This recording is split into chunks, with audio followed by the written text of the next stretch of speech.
Hello again, back to our little talk about the sutras. In our last ending of the video, we talked about the Aum as a technique, a method for eliminating the obstacles. Before that, Patanjali was mentioning the Aum is connected to Ishvara, the divine connection that we feel in the Anahata chakra. This is our connection to Guru, Haridyamanas, the inner teachings, etc. And then the name of this inner connection to our divine being, to the universe, is the Aum, constant repetition. He says, this is capable, this is what we use to remove all of the obstacles. So we all have obstacles in our life. We have things that get in our way. We have to take care of this and that, the other thing. He mentions then, goes into what are these obstacles. He makes a list of them, and I'll explain a little bit about the list because it's important to know this and to recognize what obstacles are actually holding us back from progressing on our yogic path. So he mentions Sutra number 30. Disease, languor, doubt, carelessness, laziness, worldly mindedness, delusion, non-achievement of a stage, and instability. These 9 are the obstacles which cause the distraction of the mind. So in contemplating this, you think of disease. If you have a disease, your body's in pain and you're suffering, it's going to distract you from a meditational state because you are focused on trying to eliminate the pain. If you try and sit and meditate, or you're trying to do a posture or something, this hurts, so you don't quite do it. So disease becomes a distraction, not just physically, but mentally you're kind of focused on how do I get rid of my physical ailments and my problems. And this becomes more of a focus. So he's calling them distractions. Obviously, a pain in your body is going to pull your attention. That's what a pain in the body is. It's wanting your attention so that you can do something about it. And fortunately, in the field of yoga, you have breathing techniques and postures and movements that can change the situation in your physical body. So you would have to apply more of that to solve the initial problems of body aches and pains and the whole disease syndrome. Fortunately, yoga has all these methods of creating a better health system, which I agree to understand this works because I've been doing this most of my life and I have helped a lot of people go beyond their disease states by the practice of yoga and a lot of usually pranayama. Most people's diseases are conditioned by and caused by lack of oxygen, bad breathing.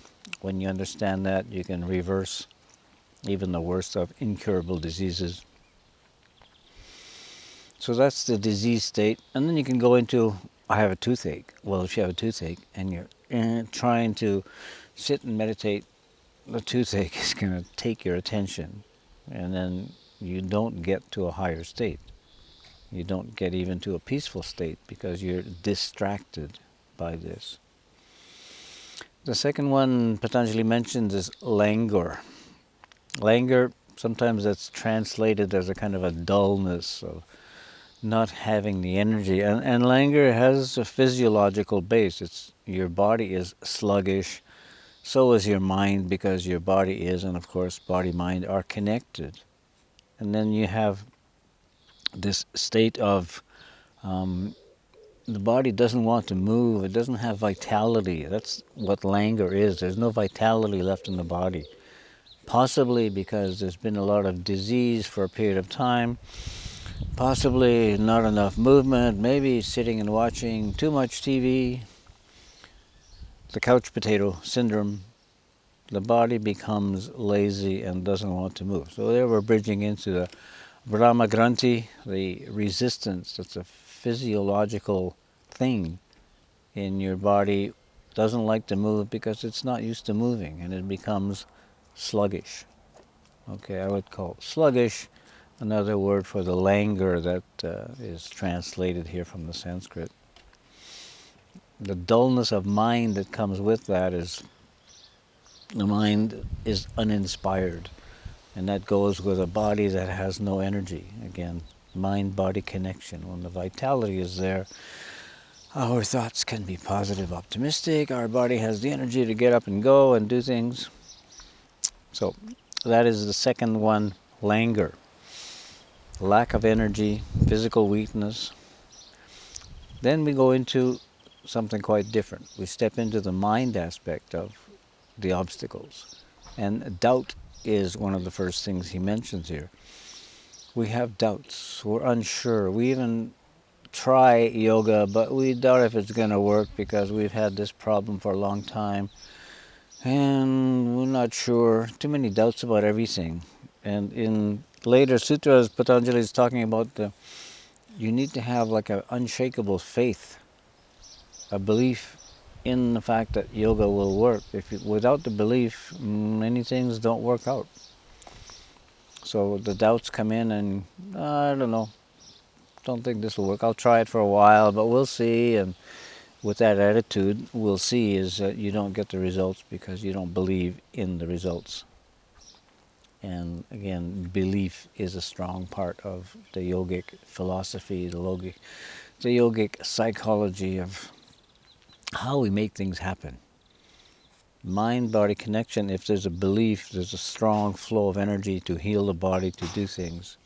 Without that, there's a problem that comes up, and that's the doubting mind becomes uncertain and whatnot, and goes into all kinds of problematic possibilities.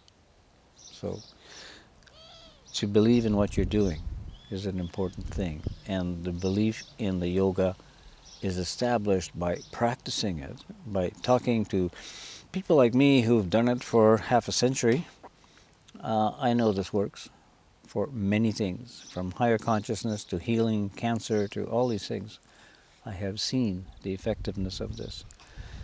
And then by doing your own practice, you start to have the feeling, the results, and then you can believe in your own feelings. You believe in your own results. You can see that your mind becomes more peaceful, more stable. You can see that your body feels more alive because you're breathing more life into the body. Another aspect of yoga, the whole pranayama side, which is a very important part. Often set aside in Western yoga practice, but it's much more important than the postures. It's what awakens everything, activates the mind. In this doubt syndrome, we also need to believe in ourselves and our ability to achieve the goal, to practice the yoga and achieve what we need. So belief in the principles, the ideals, the techniques of yoga, and in our ability to do these things. These go together to create the kind of an unshakable faith that, yes, this works, this is working, and I will succeed. Then we come to carelessness, the fourth one. If you are careless and half doing things, and well, things break as you're trying to do it, or you don't succeed because you're kind of careless and things fall apart. When you're applying that in your yoga practice, you're careless in doing the postures, and you end up tearing a ligament someplace because you're trying to do something that you can't do. You need to pay attention. The swadhyaya comes back here into the paying attention to all the feelings and sensations of your body, paying attention to the thoughts and emotions coming through your mind as you practice these things, noticing and being careful with the breathing techniques, with visualization, with mantra, and taking care, being careful is really paying attention. Not being, again, distracted by too many other things as you're trying to do one thing, but you're thinking something else. So this division of the mind, the capability of the mind to multitask and be thinking and having conversations with someone who's not there and trying to do this, and it's careless. And we need to take care. Now the next one he's mentioning is laziness. Laziness is beyond the sluggishness of the body and the fact that the body doesn't like moving because it hasn't moved for so long. Laziness is more of a mental attitude towards doing something, kind of a lack of willpower. Maybe I'll do it tomorrow, and you don't get around to it. You need to overcome that, and in later sutras we'll discuss the willpower aspect, the tapas that is required to achieve. You have to make yourself do the practices even when you don't feel like it. So laziness will stand in your way here of distracting yourself. I want to do something else. I just want to sit here. I don't want to do exercise. I don't feel like breathing. So this mental attitude of not wanting to do, putting it off till tomorrow, this will stand in your way. Now the next sutra, the next part of this sutra is worldly mindedness.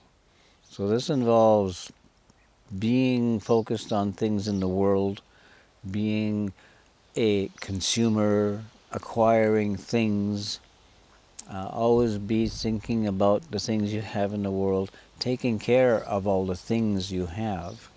Well, again, it's a distraction, as Patanjali calls it. It's taking your attention somewhere else when you'd rather be doing meditation, breathing practice, chanting, a posture. The more things you have in the world, the more things you have to take care of. So your mind becomes occupied with things of the world, what Patanjali is calling worldly mindedness.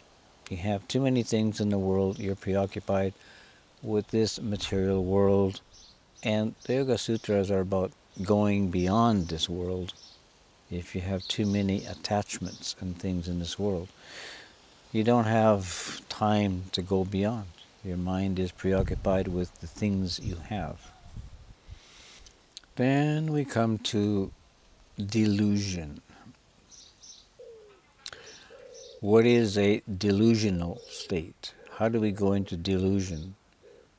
So the fantasy aspect that we talked about in the beginning, making up fantasies. And you can make up these stories in your head until you're so involved with the story in your head that you're not so conscious of what's really going on outside. And the story in your head is louder than the external reality. So you become kind of delusional. You believe the story in your head as opposed to what's actually going on out there. And even in the lesser stage of delusion, your perception of the world is interfered with by your imagined possibility of what this is leading to, where it's going. So there's a fine line here between overthinking, too many expectations, and delusion. And if you're giving in to the delusion too much, you start to delude yourself and you can lose touch with reality. So you need to check with the reality that you're in. What's really going on here? And pull back on all these modifications of the mind so you have a more clear picture of what's really going on. Now going beyond delusion to the next one.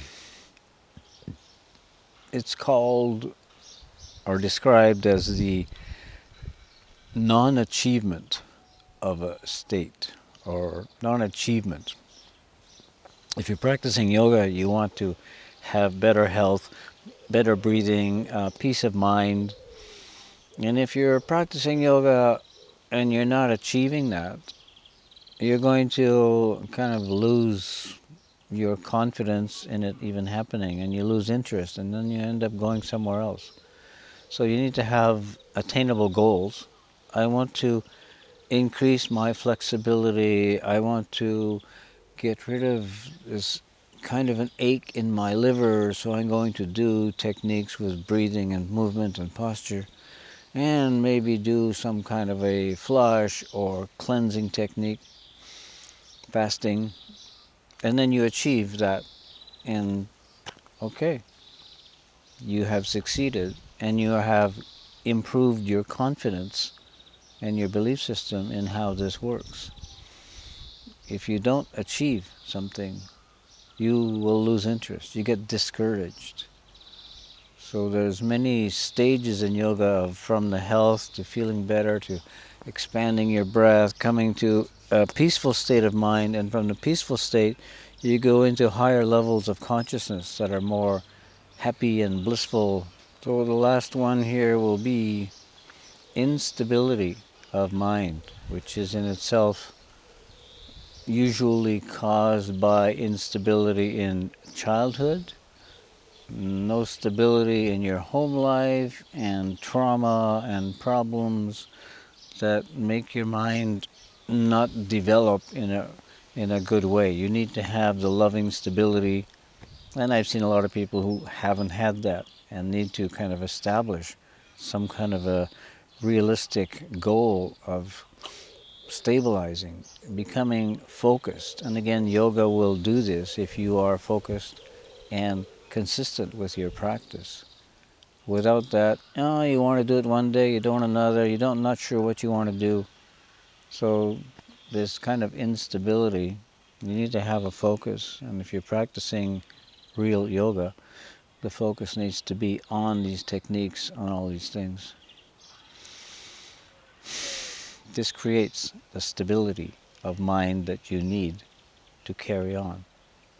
So again, the practice of yoga can go beyond all of these obstacles. And before mentioning the obstacles, Om Japa is a main tool, technique for eliminating these obstacles, right from the mind level, from the energetic level. Then Patanjali mentions there are also other obstacles.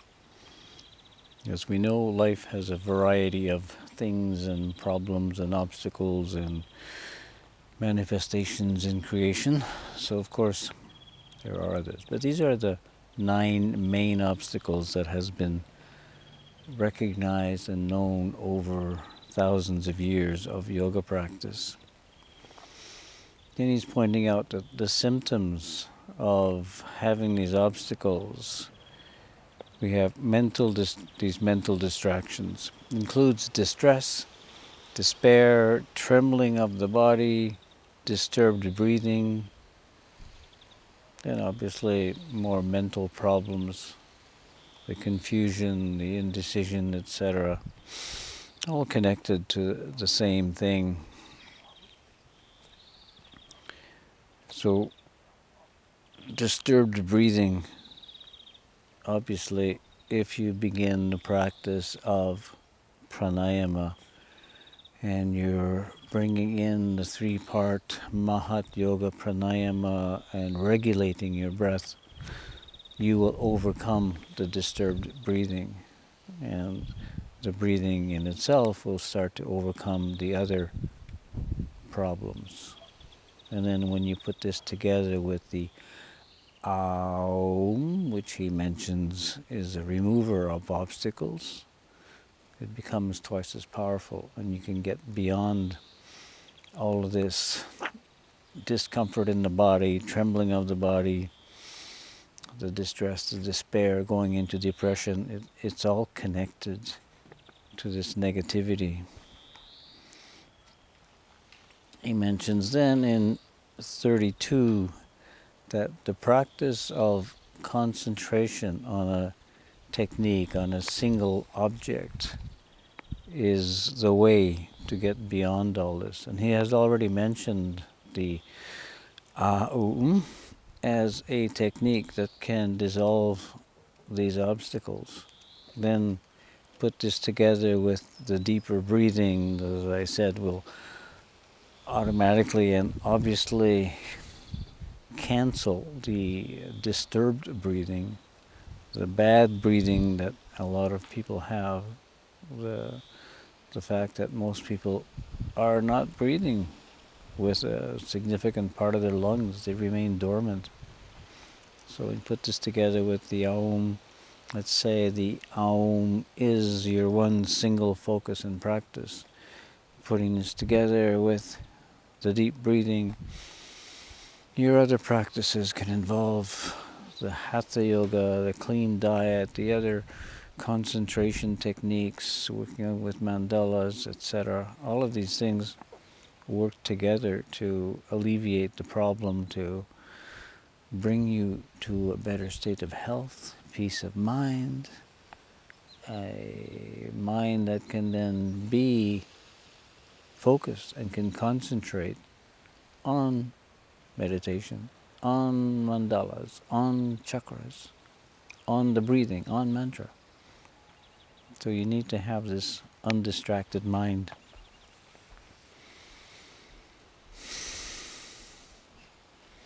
So this practice, best way of preventing these obstacles and their accompanying symptoms is focus. And of course the obstacles, they mentioned, he's talking about the disturbed mind, the delusional aspects, the instability of mind. These things are mind things, and by focusing on the practices of yoga that take you into more focus, concentration, focusing on the breathing, focusing on any of the techniques, any or all of them is better, but you stay focused on one. Don't jump from one to the other. I'll try this, I'll try that. Trying isn't going to work. You have to be doing something that you believe in, something that you have already experienced as something that works. And then you add to that, you make it work better, you elaborate on it, you put more time and effort into this method and this technique. And he's talking about this method and this technique has a lot to do with Aum. And I would add the breathing, and then all the other aspects of yoga. If you're focused on yoga with all its techniques, you're going to achieve a lot more. In Sutra 33, Patanjali talks about a lifestyle and ethical practices that calm the mind and adapt you to living in a distracted world, which is what we live in these days. And he says, by cultivating attitudes of friendliness towards the happy, compassion for the unhappy, for the suffering people, delight in the virtuous, being happy with people who are living a virtuous life and doing good deeds, etc.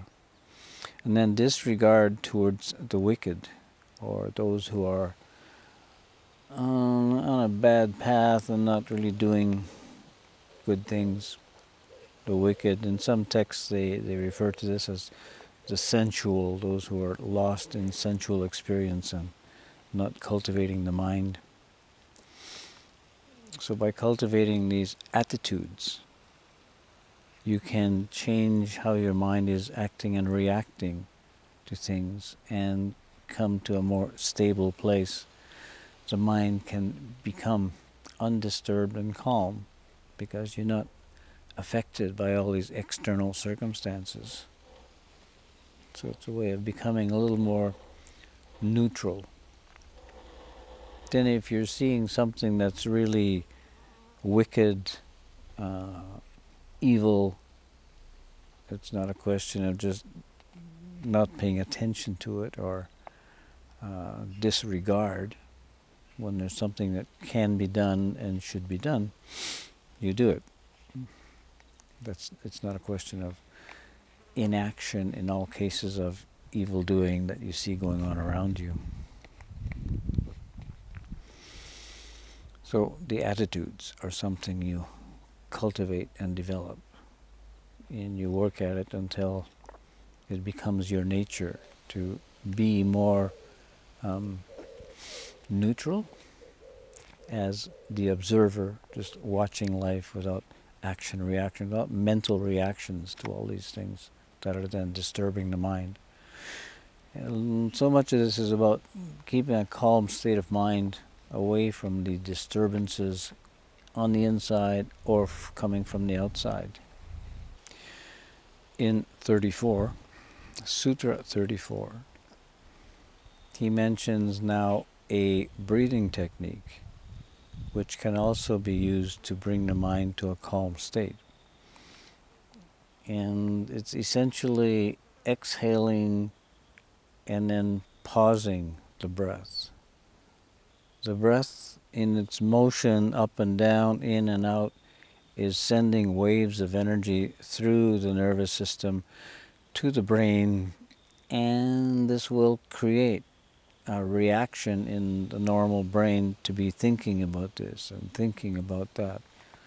So by stopping the breath itself, the mind comes to a more calm place. And with the practices in yoga, you learn to suspend the breath for longer periods of time. And in this state, you're not only into the peaceful state of mind, but the mind and consciousness then have time to elevate into a higher place, to go to a higher state of consciousness. Now this requires a little bit of practice. You don't just jump into doing this and stop breathing for a while, because you can damage yourself. Okay, so the idea in yoga is all the other practices prepare you, particularly the motion with the breath and the breathing techniques, of which there are many pranayama techniques. When you're doing them, you're preparing your body, your health, your brain to be able to do these things. And in this simple practice of exhaling the breath and holding it out, pausing the breath, it's not held out with strength and force. You simply pause in a completely relaxed state. So when you are capable of doing this without much effort, you realize, wow, everything really slows down.